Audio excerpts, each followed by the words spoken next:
Welcome to this episode of the UK Sports Chat podcast. I'm Joe Williams, and in today's episode, I am chatting with Scott Hill.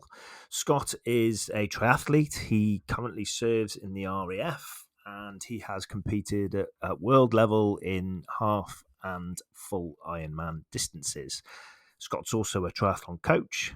He competed at Kona twice in 2015 and 2018. Evening, Scott. How are you? Hi, good evening, Joe. Yeah, I'm really good, thanks. Brilliant. Thank you for joining us. Thanks for coming on. No, it's a pleasure. Something I've been quite interested in what to do for a while, so yeah, glad to finally be here for you. Yeah, brilliant. We've chatted about this before, haven't we? So for everyone who's listening, Scott and I, we met last year. You were the 90-minute pacer at the Shrewsbury Half Marathon, weren't you? That's correct, yeah. Yes, we were introduced by Jenny. So one of our partners on the Shrewsbury Half Marathon is the local Poppy Appeal, the West Midlands, and you know Jenny, don't you? And Yes, I met Jenny purely because I'm an ambassador for the Royal British Legion, the first military serving ambassador in their 98-year history at the time, and next year will be their 100th year anniversary. So yeah, it's quite an honour to be part of the RBL and sort of celebrate and promote what they do and be involved as much as I can. Yeah, brilliant. And and Jenny put you forward, and you were our pacer, and we've chatted since, haven't we? And you came on an hour. I think it was about a month ago now. Yeah, so the half marathon was the first time I'd done the Shrewsbury half marathon, paced for the 1:30, Yeah, and paced quite a few people to PBs on that, and we came in just under, so it was perfect. yeah, It obviously took quite a bit of a training myself just to balance out that and make sure that I was running at the pace to suit others. I get a bit comfortable sometimes and maybe go a little bit quicker, but yeah. no, it was a good day. Yeah, it's a tricky one as well, Shrewsbury, because of it's not hilly, but it's and it's not extremely hilly, but there are some hills that can throw you sometimes as well, can't it? Yeah, so I was the athletes that were with me on the day, I was giving them a few coaching points and stuff like that as well on how to tackle hills and stuff. So it worked quite well for them. Yeah, And they were quite grateful afterwards, to be honest, after they speaking to them once they obviously came in with their predicted time. yeah, cool. So give us a bit of an introduction about yourself, Scott. Tell us what you do and about your background and Yeah, your sport. certainly. So I'm serving Royal Air Force, have been for 18 years now. Yeah, I predominantly work in a ground trade and currently work in Shropshire. yep, Um, Sporting wise, very early on in my teenage years and sort of before that as well, I grew up in the Highlands of Scotland, and sort of the only sport I ever really played was shinty. Not many people really know what it is, obviously, unless what is it's that? Yeah, Scottish. what is it? So you would have seen some Guinness adverts which historically advertised their version, which is called hurling, and it's almost a leather ball and a big wooden stick. Easy way to describe it's like a hockey stick. Yeah, However, the rules are slightly different. Full swing, it can be pretty dangerous. And at the age of, I think I was 8 or 9, I got hit across the head. Helmet's optional, and that burst a blood vessel because it hit me around the wow. temple.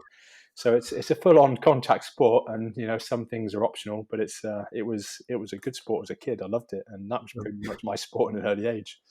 Oh, right, sounds quite brutal. Yeah, it is. It's worth looking up and just have a look at what it is. But it can be brutal, but it's good fun, and it's obviously a team sport, and Yeah. it's really good in the Highlands of Scotland to do it, and it's been going on for years. Okay, and so that was when you were 8 or 9. Did you get into any other sports at school then? And Probably a little bit of cross country. That was mainly it, really. I didn't really delve into much else. I kind of growing up at an early age in the middle of nowhere. I was kind of fending for myself. We were always out and about, and yeah, a little push bike, and that was how I got about to the local little villages and seeing my friends and stuff. So nowadays, my strength in triathlon is the bike strength, and I'm under no illusion that it comes from them early years of just having that little mountain bike, and that was my method of transport back then. yeah. So just to give everyone a bit of an overview. So you've competed at world level in triathlon, haven't you? Yeah, so Ironman age group level in half distance and the full distance, so 70.3 and 140.6. I was quite fortunate to go to Kona, Hawaii, and the World Champs after my second ever triathlon and Ironman. Delved straight in at the deep end. Yeah. Yeah, which is amazing. We'll come on to that. So let so let's go back then. Do you finish school? Did you go straight in the RAF? Did you after school or? No, I finished school living in Stafford, Western Road High School, and Yeah. I grew up with a military sort of background. I'm fifth generation, and I ended up in Stafford, having my stepfather at the time was working there, and I started off working in a car body shop, repairing and painting cars until the age of 18 when I joined the RAF. Okay, cool. And so going in the military, I mean, you've got to have a good level of physical fitness anyway. So is that where your interest for triathlon came in, or was it much later? When did that happen? Much later, initially joining the service, I was fortunate through my basic training to be awarded a fitness trophy for most improved fitness through that period, and that was a 6 month period. Mhm. Um, then sport wise, was pretty much running for fitness. I qualified early on. I went and did pre parachute selection, which is a 3 weeks arduous course. Yeah, So I trained a lot for that. So that was strength work, swimming pool, stuff in the gym, running and running with weight. Um, at the yeah, time, I lived, or the accommodation I was in was about 6 miles away from the station we were actually working on. So occasionally I was cycling to and from work. I never actually put them all together. I just did them out of trying to stay fit and active and get as fit and prepared as I could do for the pre parachute selection course, obviously, which I yeah, later went on to as well. yeah. Okay. So you've not, there wasn't anything really sport specific other than your games when you were young prior to going in the RAF. But growing up in the Highlands then and doing, like you say, journeys on bike and that kind of stuff, you naturally had this probably inbuilt strength, especially in your legs and your core and that if you were in the Highlands playing where you grew up. Yeah, I think so. I mean, it was that sport as an early age, the shinty there and the travelling to and from friends on a bike. I mean, we were living the little villages. Some of them were 5 miles apart. Yeah. For cycling that from an early age, and back then we never really had. It was kind of house doors were open and people used to come and go, and everyone knew everyone. So it was very safe for children to sort of be out and about up there, Yeah. and again walking up into the hills and we all had fishing rods, so we'd climb the hills to the little lochs and the lakes and things and go fishing and stuff. So I guess the hill strength and stuff just came from just little things like that at such an early age. Yeah. Sounds fantastic. That does. Way to And grow up. I'd love it that. was a good way to grow up, and I did enjoy it. And it's something that not many people get these days. It's not the same world, is it? No. So how did you get into triathlon then? Again, this was an accident. 2012, there was a team of us from a camp that an RAF station I was working at in Suffolk, Yeah. who we decided to put a team together, and we thought we would do a challenge called the Rock Hard Challenge. Never been done before. We would cycle from Land's End to John Groats. On the way, we would climb the three peaks and swim across the three lakes, being Lake Bala, Lake Windermere, and Loch Ness, over a period of, we did it over 2 weeks. Okay. Wow. Yeah, and we obviously raised money for charity doing it. But over that period, a couple of the other guys that were doing it with us had done triathlons, they had done Ironmans, and the general military banter at the time, I got quite a lot of it, having not done one, and that was kind of their little thing. And, I, Yeah. and during that period, I thought, okay, I'm going to give one of these a go afterwards. So I Yeah. entered 2014 Ironman UK, so in Bolton, and 7 weeks later Ironman Wales. Having never done a triathlon before, which is something that everyone goes against, jumping Yeah. into an Ironman, but I did, and I did reasonably okay, to be honest. Learned a lot, and I still do, but it was Yeah. it was good fun. Yeah, Okay. So you didn't mess about then. Obviously, you were you were nice and fit for going for them two straight away. And I know that Wales isn't an easy one. But just to go back to, so you swam Lake Bala, which I absolutely love. Lake Bala. It's about an hour away from our home, and I love going there and having a walk around. It's beautiful. Lake Ness and Windermere. that's correct. Yeah, but it was the width of them, not the length. The width would have been a bit more challenging. Sorry, the Yeah, length would have been a bit more challenging, but we did the widths of them all. yeah. The width's all and you climbed. You did the mountains as well. Snowdon, Scarfell Pike, and Ben Neven. So Ben Neven, Yeah, so the three peaks there. Yeah, and obviously we cycled from Land's End to John O'Groats between each point as well. yeah. Now, how many of you did that? I think it was, I think 12 started. We did have a Yeah, couple of injuries along the way, so they obviously didn't complete. But yeah, I think it was 12 that started. yeah, brilliant. That's a new spin on the Three Peaks, isn't it? Yeah, it was good, and it's something that we still talk about today. You look over pictures and you see all these memories pop up on your social media and stuff. Yeah, it was something quite special, and memories that will stay there forever, even the bad ones. Yeah. So how did you prepare for that one then, in terms of your fitness For that itself, just started general open water swimming. I was reasonably fit anyway. I was a lot heavier than what I am now because I spent a lot of time in the gym, yeah, um, lifting metal and stuff. yeah, Um, just general running and cycling, but tried to do it more socially in training than being specific, yeah, and just building up the endurance really. And we'd set a target of cycling around about 100 miles a day anyway, so that was perfectly doable. We had pretty much all day to do that during that event itself, and then the Three Peaks was we just all stayed together, and the same with the swimming until we got to Loch Ness. That was a bit more challenging because it was pretty cold. yeah, Yeah. yeah. Okay. I'm just trying to build up a picture here. So you were in the RAF, and you used to lift a lot of metal then, compared to doing the more long distance CV stuff. Yeah, So very early on, yes. Yeah. so how so you were naturally, I mean, obviously you're in the military, so you've got this natural fitness level. So when you had a go at 2012, you did that brilliant challenge. You thought, right, I'm going to actually have a go at an Ironman, the UK in Bolton and in Tenby. How did you then? How did you get sport specific with your training? And I did that evolve? Like you say, you lost a lot of weight. You lost weight. Yeah, so tend You got to a bit tend more to drop. serious to do that kind of distance, didn't you? Yeah, so Was it- I think being military and doing what I had done previously with arduous courses and stuff, I found mental strength the biggest one. Yeah, And I found this ever since in certain events as well. The mental strength was there, and it was always a case of whenever I knew something hurt or it was painful, you kind of just had to laugh your way through it, yeah, rather than let it win. That old mental strength inside, and just think, this is ridiculous. You're out cycling or running or whatever it may be in the pouring rain. It's cold, it's hurting. You just got to laugh about it, and you just kind of just get the job done. Fortunately, with the military, and especially my sort of job role, is that's the kind of attitude that's put into people at a very early stage of their career. yeah, Jobs still need to be done, whether you like it or not. And the sooner we get it done, the sooner it is done, and the sooner you can move on to something else.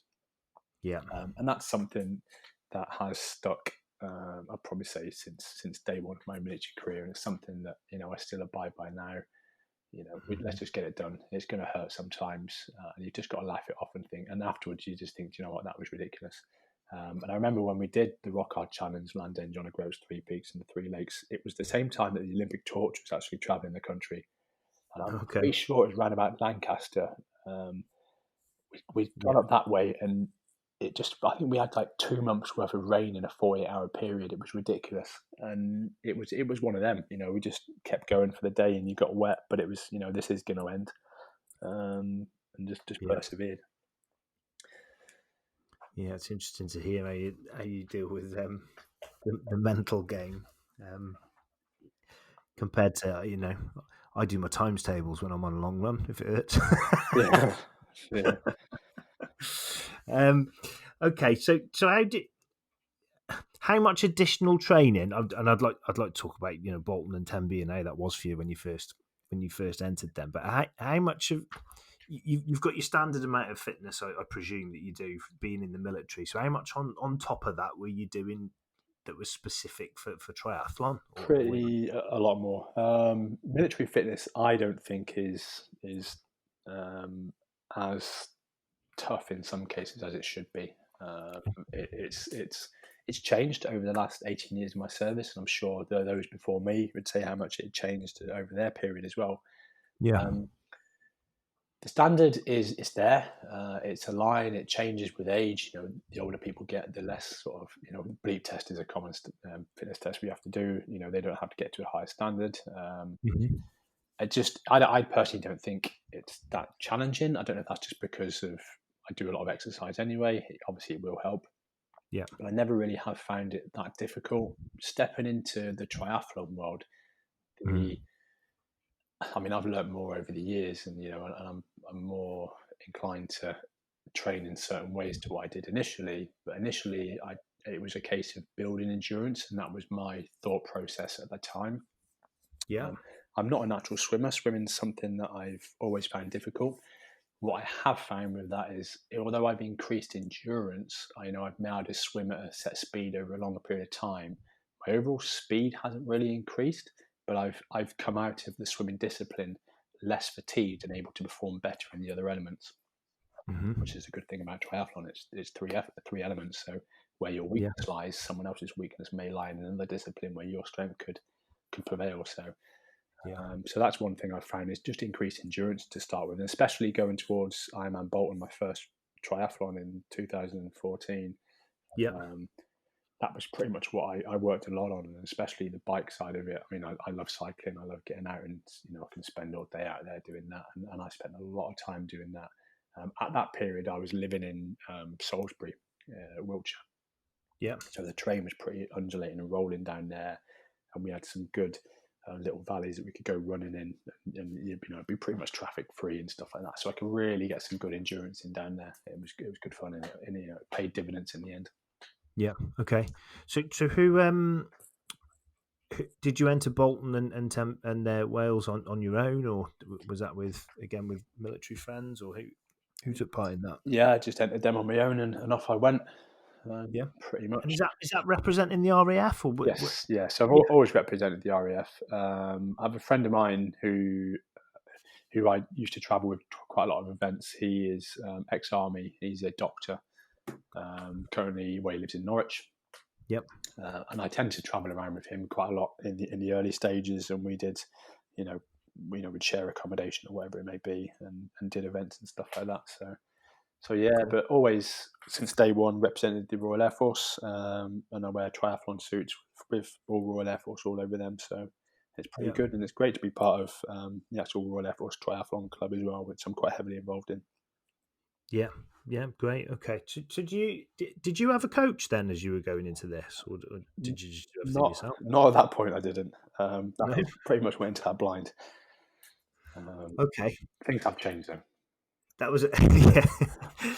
So you did your 2012 challenge, but you thought, right, I fancy this. I'm going to have a go at the Ironman stuff. So 2014, did you book them both, knowing you were going to do Wales 6 weeks later, or did you do Yes. Bolton Yeah. and then you booked them both? You Yeah. knew you were going to do both. Okay. So how did you get on in them then? Tell us about that. So Bolton was the swim felt like it went on for absolutely ages, even longer than it actually is. However, I finished that and I got on the bike, and I remember now, those that have done the event, when you come out of the car park, Lakeside, there's a series of speed bumps. Okay. My water bottles fell out of my rear bottle cage at the time, so I left there with no liquid. Oh no. Having get to the first feed station, I then took 2 bottles from them and carried on. Yeah. My bike strength was very good at the time, and I did very well there, and made up a lot of time, to the point I didn't really know much about the sport. I didn't really know anything about the pros, the age group side of it, or nothing like that. It was kind of totally blind. And I remember cycling up next to a professional athlete at the time. I couldn't remember his name. And I was just admiring his bike, and I remember chatting to him, telling him, "Oh, it's a really nice bike," and things like that. Having a general chat. Next thing I'm like, "Okay, I'll see you later, mate. Have a good race." And I cycled off. Um, I didn't have a clue who he was, And then it wasn't until later on, in obviously the tent afterwards, where you get some food and you get your t-shirt and you sit down in your medal, and there's sports massaging and stuff like that happen. He actually came up to me and was chatting away, and he was like, "Oh, what's your background in sport and stuff?" And I was like, I haven't really got a background. It's my first ever triathlon.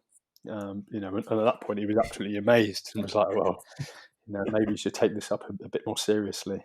The run was, I found that run that day tough, and I remember halfway through it thinking, what am I doing? This is absolutely ridiculous.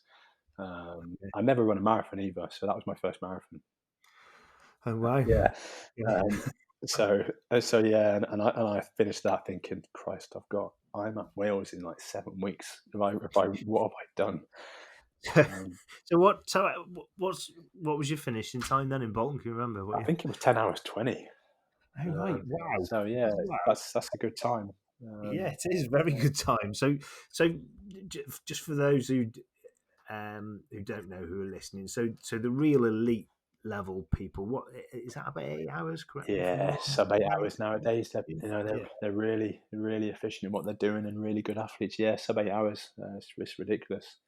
and there's lots of everyday people, of everyday hobby triathletes, and there's a whole range, and they'll be getting through in 17 hours, won't they? It's Yeah, so up to 17 hours predominantly, depending on the yeah, course. Some of them drop down and up to about 16 hours. But yeah, I mean, yeah, it's a lot of time to complete it. But I think anyone that can go and achieve it at whatever time, I think it's absolutely phenomenal. yeah, it is. And it shouldn't be grumbled whether they're finishing in that 16 hours plus, or they're finishing within 8, 9, 10 hours.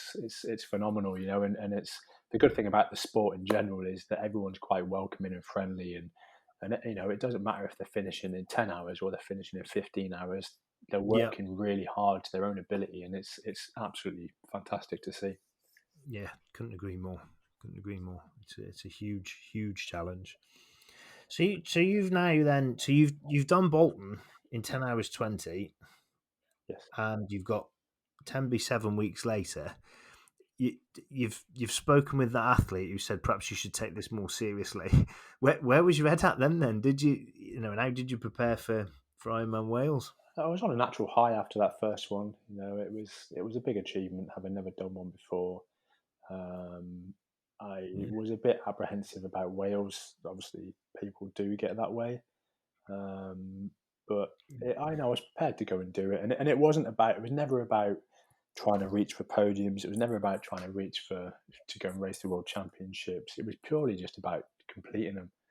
And I did it both, and I've absolutely loved it. And it's one of the reasons why I've just continued, and I haven't looked back.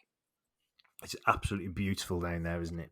Oh, Tempe's lovely. If you've never been, it's absolutely beautiful place. The town is just it's quite medieval. You've got the old castle walls there, the scenery. I mean, even the way they paint the buildings down there is it's stunning. It's a lovely place. Yeah, it is very very beautiful. So tell us about that event then. How did you get on in there? So Wales, I can't actually remember the time I got when I was there, but it was yeah. Well, I can remember the swim. So um, again, I'm sure many listeners have seen Wales on the adverts, and obviously you get the Welsh national anthem at the start on the beach there on North Beach. Yeah, Back in 2000, and that one there when I did that one 2014 as well. The sea was pretty rough. It wasn't the worst sea they'd have, but it was pretty bad.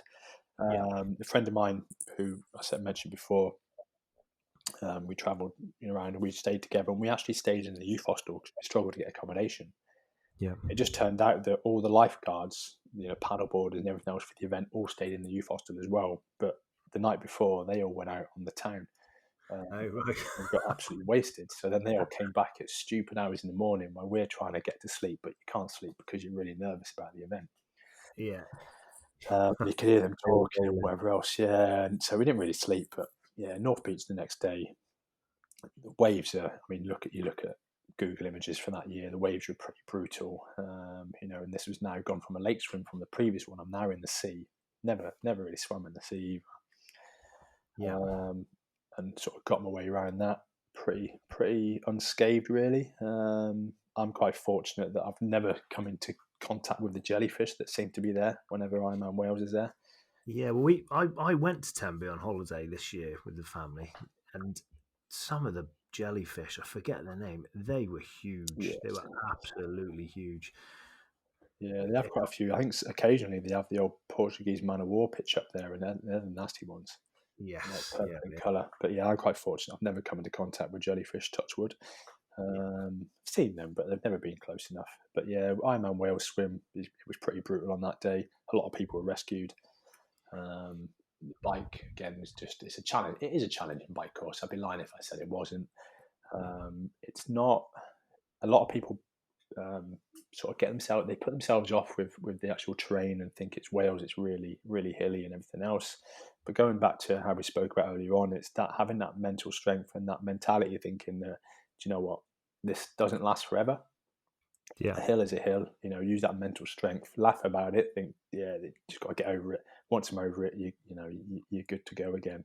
And what goes up comes back down as well. Yeah. Which is good, but you do feel it on the second lap. I'm not going to lie. Coming up out of Okay. Saunders Foot on that second lap of the hills, but that's the last little bit, and you get into the town, and I mean, even on the bike course, the crowds through the villages, and even on the farmers' fields. I mean, you'll see a tractor sat on the edge of a field. It's got a sofa in the bucket, and the whole family sat there having barbecues, cheering you on, and that's one thing that keeps drawing me back to Wales. I think I've done it 3 or 4 times now. And it's the best event I have ever done in I say all the years I've been competing. I still think of myself as quite a newbie compared to most. Mm-hmm. But yeah, it's phenomenal. And then the run in the town of Tenby itself, crowd there, it's just electric. And you just forget about the pain and the hurt, and the crowd just get you around. And even the other athletes, to be honest, they're all really friendly, as you mentioned earlier as well. And they'll support and they'll try and get you along, and it's just great. It's a great event, and yes, Tenby's Ironman Wales is my favourite one. Brilliant. Okay, so and that was the event that meant you qualified for Kona. Is that right? Yeah, so that was. This is accidental again. I actually took the first roll down slot for that. So I mean, depending on how many people enter Ironman per age group, they'll allocate slots for the World Championships. Mm-hmm. Yeah, And it's done on a percentage. So, for instance, you might get 5 slots allocated to a age group because there's so many people there. If say for instance at the time there was 5 slots in my age group, if any one of them 5 decided they don't want to take the World Championship slots, it would roll down to the next one. So if the first 4 took it and the 5th one decided no, I don't want to go and do the World Champs, it would roll, that one slot would then roll down to number 6. Yeah. If that one didn't take it, would go to number 7, and it keeps going like that until potentially they run out. Yeah. So I was fortunate at that point to take the first roll down slot to the World Championships. But I thought it's my second ever triathlon, second ever marathon. There's a roll down opportunity to go to the World Championships. This opportunity may never happen again. So at that point, I was like, do you know what? I've got to take it. So how did you find out? You find out there. So you know how many slots there is per age group when you do the race. For the full distance, they normally do slot allocation the day after the race. So then I obviously had to go to that knowing there could be an opportunity.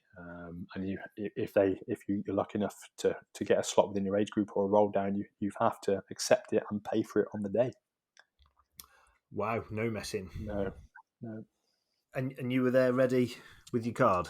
Yeah, credit card. Yeah, exactly that. Expensive holiday, but it's it's like I said, it was one that might never ever happen again. So I thought I had to take the opportunity. Yeah, why not? Why not?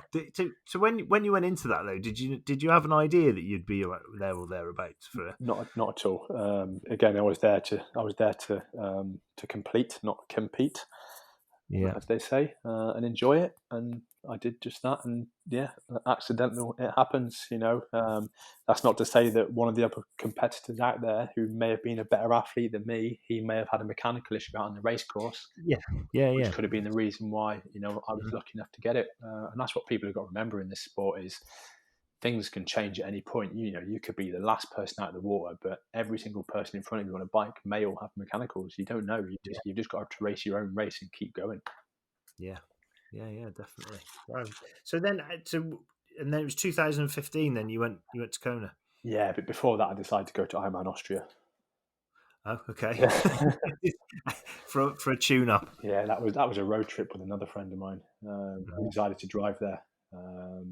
Literally in one go as well. Just swapped over the driving. One slept by one drove. Yeah. So that was a road trip for a week in Austria and competed that one as a build up. Yeah. So how much time do you? So going to somewhere like Austria, I was going to ask you this for Kona as well, but how much time do you give yourself I imagine it's very different for these two places as well to actually go there and acclimatise and prepare Yeah. yourself to get ready So to determine. for Kona, I've been to Kona twice now, and I tried to get there 2 weeks before the race. Okay. I would like to go before. It's a money thing. It's cost. It's not a cheap place to get to, and it's not cheap there either, if I'm honest. Yeah. But it's purely to get there and have sufficient time to try and acclimatise the best I can. The Mhm. problem we have, or the problem you have when you go to places like that, and what a lot of people forget is when they start living in air-conditioned hotels and Airbnbs or whatever type of accommodation they've got. Yeah. When you take yourself out of the natural environment outside into aircon, you don't acclimatise. You're not acclimatising to the weather because you're not in that sort of climate. Yeah. And people don't realise that. So a lot of they think they get there early to acclimatise, but then they go and put themselves in aircons, restaurants and stuff like that. They don't, not properly anyway. Yeah. And that's something I know through my military career, being on operations in Iraq and Afghanistan and stuff. We do go out early for them tours so that we can acclimatise before we actually work. So again, Mhm. that preparation side of it and knowledge comes from that, and it's something that I've evolved and learned over time as well. Yeah. Okay. So tell us about that first Kona experience then. So you got there a couple of weeks before. Yeah, And was that on your own, or yeah. did anyone else qualify, or did you meet anyone out there? So Tell us. I travelled on my own. The things like Facebook and stuff like that have all these little social groups per Ironman. You join like the Ironman Journey, or you can join Ironman Wales, and you can see what people are chatting about and stuff. And they have the similar sort of thing for out there. But I travelled on my own. I stayed in accommodation I got, which was out of the main town because it was cheaper, but I had to hire a little car while I was there. Yeah. And actually, it was quite glad that I was away from the hustle and bustle. I stayed on an organic coffee farm, which was Right. pretty good. It was run by a local family, and every morning it was a bed and breakfast. I'd sit down with the family and have breakfast, whatever they would cook and what they would eat. So I was eating local produce off their farm, Nice. fresh organic coffee. I sat down with husband and wife and their daughter, who was very young at the time. In fact, probably about the same age as my daughter, and actually had breakfast as a family. It was quite a surreal thing for a bed and breakfast as such. Yeah, I bet. But it made that experience on the island that bit more of an experience because Hmm. I wasn't in the cafes and the restaurants. I was living like the locals and eating what they were eating, and it gave me that that better understanding of how they live really. So being at one with obviously nature and how they live, Yeah, nice. and they're people that are very conscious of their surroundings and they look after it and things like that. So it was really nice. Yeah. Cool. Okay. How did you prepare over that first 2 weeks? Did you go out and recce the route, and do you get in the sea and have a bit of a swim, or what do you get up to in that time Yeah, when you're there? so they have where the swim start is. They've got a swim route set up there, and you can swim out. They've got a coffee boat out in the water, so you can swim and have little shots of coffee and stuff like Yeah, that. that's cool. It's a part of the experience. It's good. So yeah, it's get out in the sea. That's the swim that's non-wetsuit because the water temperature's above wetsuit limit. Yeah. Um, but obviously, you've got the hot water. You have the buoyancy from the salt, which helps in the water for swimming and stuff as well. And swimming with sea turtles and just like a tropical Wow. fish tank is absolutely amazing. And Wow. just loved it. It was fantastic. So yeah, getting out there and swimming and stuff like that. They do have swimming pools out there, which you'll see a lot of the pro athletes and some of the top age groupers who'll make an effort to go and swim in the pools and stuff as well. Yeah. But yeah, most people get out in the sea and sort of acclimatise the best they can to that and see their surroundings, but also social as well and see other athletes. Now this is a global phenomenon, and there's people from all over the world there. Yeah. Yeah, so I travelled on my own. I did make some friends there. I saw some other Brits there through some of the events that they put on. Yeah. And yeah, I met even Brits on the actual race itself that I'm really good friends with now and do quite a lot with and speak with them all the time. Yeah. But at the time it was sea swim. I was on my own. I went out on the bike on my own predominantly and just cycled up and down the actual Queen K Highway. Got used to the route, and then running just in certain areas. So everyone knows about or everyone's heard about the Energy Lab, which is where the run goes out to, and it's renowned for being quite barren and really hot because it's lava rock on either side of the road. So it obviously absorbs all the heat. Yes. But I found both times now that's not been the worst place for me. The worst place is where the humidity sits down the seafront as you run along the front there. There's quite a lot of vegetation, so the trees and bushes and things, and obviously that type of stuff holds onto the Yeah. water type, so that it's the humidity zaps me there rather than it does out on the highway or down in the energy lab. But it's different for everyone, and it's how their body adapts to it. Yeah. Definitely. So how did the actual event go then? My time there was I did sub 10 hours there. I think it was 9:47 or 9:49. And was that your first time sub 10 then? First time sub 10, yeah. Yeah. Wow. Yeah, it wasn't. It's a different beast. The course itself is not. It's not like terrain of Wales, but you've got the winds, you've got the humidity and the heat. So it's a different beast, and it's with long distance stuff, you've got to get your nutrition strategy right. And then however you've adapted to the heat as well makes a difference. So that was my next question. Had you got you went into those first couple just like you said yourself just to complete, not compete. Had you got more serious now that you were going out to Kona? Were you on your nutrition? Had you got a coach by then? Yeah, so I had a coach for that one there, for training for that, and yeah, nutrition was something we worked on, and incorporating more brick sessions in, and trying to acclimatise to what it would be like more so out there early on, and that in the UK. We never actually acclimatise in the UK because the weather changes all the time, and you just have to see that from this year. You need a good solid couple of weeks of the same weather to actually acclimatise to it, and our weather just changes all the time, so it's difficult.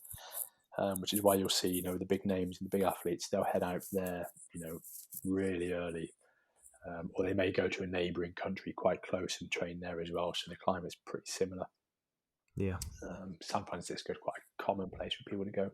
That tends to be one of the airport stop-offs for then moving on to Hawaii itself. So a lot of athletes tend to go to that side of America. Yeah. Yeah. Cool. So how did you finish up that first time then? So you went sub 10, and then where was your head at? Had you had enough? Had you done a bit, or how did you feel at the end of that?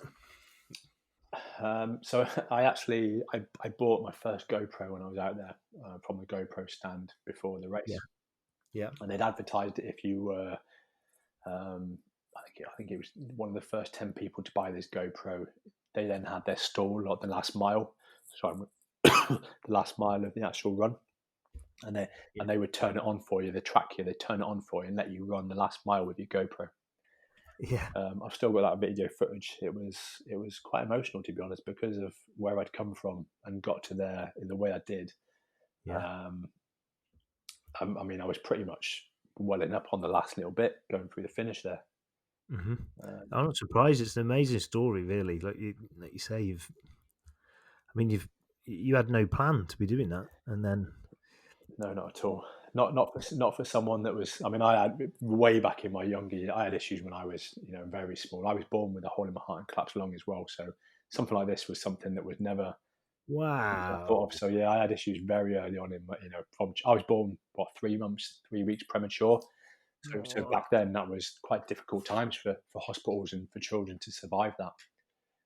So yeah, I had a collapsed lung and a hole in my heart back then. So to actually go through all of that through childhood, obviously military career, then obviously do that. It was one of them times. That's insane. That really is insane. You were born with a hole in your heart and a collapsed lung. Yeah. Wow.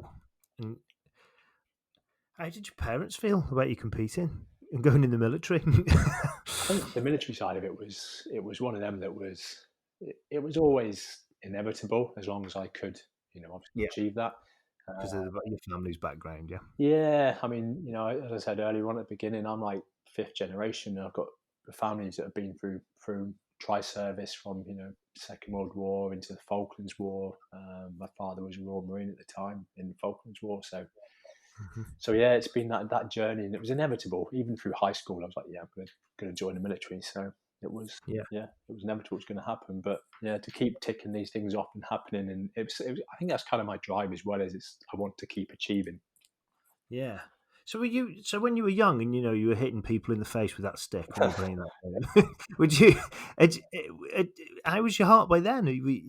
So, Were you so go for hole it? in the heart at that point, they close up pretty quick.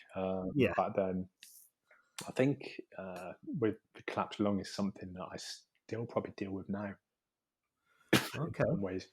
I breathe quite deeply anyway. A lot of people when I'm running, I run on running tracks and stuff, and people say, "Oh, I can hear you coming from your breathing."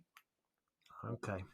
That's interesting. Yeah, Yeah. but we get there, we push through, and we do what we can. Yeah. Wow. That's that. It's no surprise you've got that kind of mental strength. Then, if that's you just kind of drop that in at the end. That's, Yeah. wow, that's pretty fast. That's fascinating. So, and then you ended up going. You've been to Kona twice, haven't you? When was the second time you went? Second time would have been 2018. Yeah. Again, qualified at Wales, but Yeah. officially qualified this time. Didn't take a roll down. It was an official age group qualification. Yeah, Cool. Cool. Great. I went again in 2018. Race did not go to plan. I was better prepared, but I had my feet were swollen during the bike section, and I had sore feet. And I remember thinking, I need new bike shoes. These are really sore. Yeah. I realised it was just the heat. It was one of them things. But then when I put my running trainers on and chucked some cold water over me and stuff, my feet shrunk. But then I had a little bit of excess skin where it expanded on the soles of my feet, which and created blisters. So the run was just. I hoped to do about a 3 hour 20 marathon at the time, which would have brought me in and around 9 hours 15, I think it was. Okay. But I suffered quite badly on the run because of that, and I didn't come in that time. But it wasn't that bad. It could have been worse, but I ran a slow marathon for me. Yeah. Okay. So, and I know that now you're going off in a bit of a different route, aren't you? Tell us what you're up to now, and are you still competing now as well as doing your new thing, which you can tell us about? Yes, so I still compete. Yeah. I was meant to do Ironman Wales this year actually, Mm-hmm. but that's now been delayed to next year. Yeah. Other races I'm not sure about at the minute. I've got Slateman in North Wales. Yeah, they're good events, aren't they? They always aim high. Yeah, so last year I broke the sprint course record, Okay. and I won the Slateman Savage. So basically their sprint, and then the next day their classic event.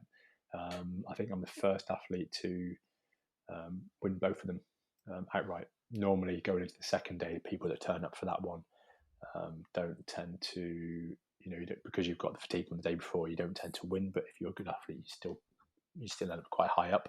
But then you take the overall slot for the Savage for doing two events in 2 days. So for the last 2 years, I've won that. I was meant to do it again this year, but obviously that's now been moved to next year because of the COVID situation we've been dealt with this year. Yeah. Yeah. So yeah, as it stands, 2021, I'm on Wales and Slateman Savage for me, and then I'm looking to see what else is about. Cool. And is there aspirations to do Kona again, or what's the aim? Yeah, I think so. Yeah. I don't know when. It's kind of just one of them little candles that keeps burning. You could have done better last time, but we'll see. We'll see. It's an expensive hobby. It's an expensive trip. Yes. That's the only downside to it. But you're now coaching, aren't you? Yeah, sorry to cough in now. I've got a dry throat. Yeah, so I'm quite heavily involved in the Royal Air Force Triathlon Club. I currently sit as the deputy head coach for the club. I've done for a while now. The whole of the RAF, is it? Yes, we're a big club. We're about just under 700 members. Yeah. The difference we have is we are global, so we're not a club that sits in one location and does weekly sessions here and there. We've got athletes that are spaced all over the UK at different military establishments, but also worldwide as well if they're away on operations or on detachments working with, other NATO forces. Yeah. So we're spread all over the place. We do try to come together a couple of times a year and do events or training weekends. We also try to run an annual training camps. Historically, they've been in Mallorca. Obviously, again, this year's been affected. Yeah. We do inter-service races at all different distances, so duathlon and triathlon. So that's racing against the other services. So you could be racing against the Army, the Navy, the Fire Brigade, the Police Force, stuff like that. Do they get competitive? Yeah. So it always is. I mean, the Army are very strong. They've got strength in numbers. Yeah. So they tend to be quite dominant a lot of the time. But yeah, it's really good, and it's good to be part of that organisation and sort of race against each other, and it's promoting sport, it's promoting inclusivity. So it's really good to see, and it's good to be a part of, and it's something that hopefully carries on. So do you do a lot of remote coaching for that, the structure of it, and using online tools and all that kind of stuff? Yeah, so online wise, probably more so this year, we've delved into that sort of era and using the online platforms. The most popular one people have probably heard of is Swift. Yeah. So you can cycle and run on that. So we do stuff like that.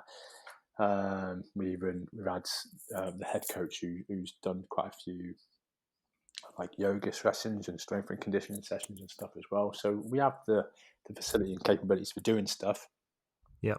But it's just trying to get that audience. And again, people are working abroad and things, and their time zones are different. So it does pose issues sometimes, and not getting the participation that you would hope for. Yeah, and I know that you help out with the local triathlon club as well. Yeah, so that's right. The local club where I am currently, they've had issues with regulations that have come through COVID, and the British Triathlon Federation have brought out some new rules and regulations, so they don't hold the qualifications that allow them to deliver stuff on their own. So I've kind of been asked to help, and so I volunteer and help them with their coaching, developing and mentoring their coaches and their athletes. And that's pretty much a weekly thing at the minute, and I'm quite heavily involved in obviously pushing them forward. Yeah, great. And so what does the future hold now? Is it because you've been in the RAF for 18 years now, so yeah, so 18 years. I've signed on for 30. Okay. Whether I do that, I don't know. Mm-hmm. I've always said I would always do 22. Yeah. After that, I got no idea. It depends what's there and the opportunities are there. Mm-hmm. Would you like to carry on your coaching? And I know you're working as well. So would you like to do more of that? Yeah, so I also coach. I'm qualified to coach 1-to-1. Yeah. So I do coach myself as well, athletes on a 1-to-1 basis using other platforms to do that.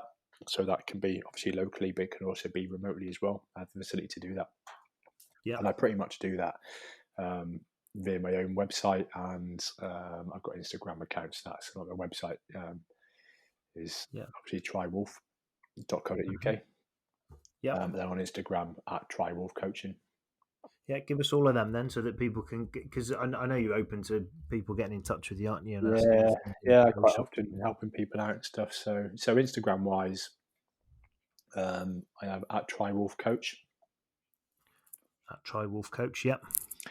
Yeah, that's kind of my coaching platform. Yeah. And my own personal one is Iron Hill 83. Iron Hill, okay. And what? And you take on people and you coach them remotely, and coach people 1-to-1. Got quite a few people now that that are racing. Predominantly, I'd probably say more people are interested in that half Ironman, full Ironman distance. It doesn't have to be that brand, but that tends to be the draw that people are going to. So I predominantly coach people around them distances. So yeah, I mean, people get in touch with me all the time on those platforms. And then obviously I have a website as well, which is trywolf.co.uk. Cool. So everyone check out Scott's website Yeah, there. have a look there. You can see some stuff going on and that there, and I'm quite active on Instagram and stuff, and sharing what I'm doing and what athletes are doing and things like that as well. Great, and I know that you've offered to help us out on our social channels as well, and do some more chats and Yeah. answer some questions on there as well. So we look forward to doing more of that with you as well. No, definitely. It's it's the hobby that I've grown quite fond of and got a big passion for, and really enjoy it.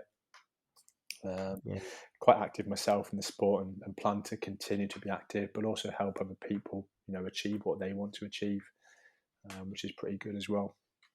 yeah. Scott, it's been brilliant talking to you and hearing that journey through to Kona. Thank you very much for coming on and chatting with Well, us. thanks very much for having me. It'll be, if anyone's got any questions later on in the future and you want to do a bit more, then I'm more than happy. It's been good fun. Brilliant. Thank you. Cheers, Scott. Thank you.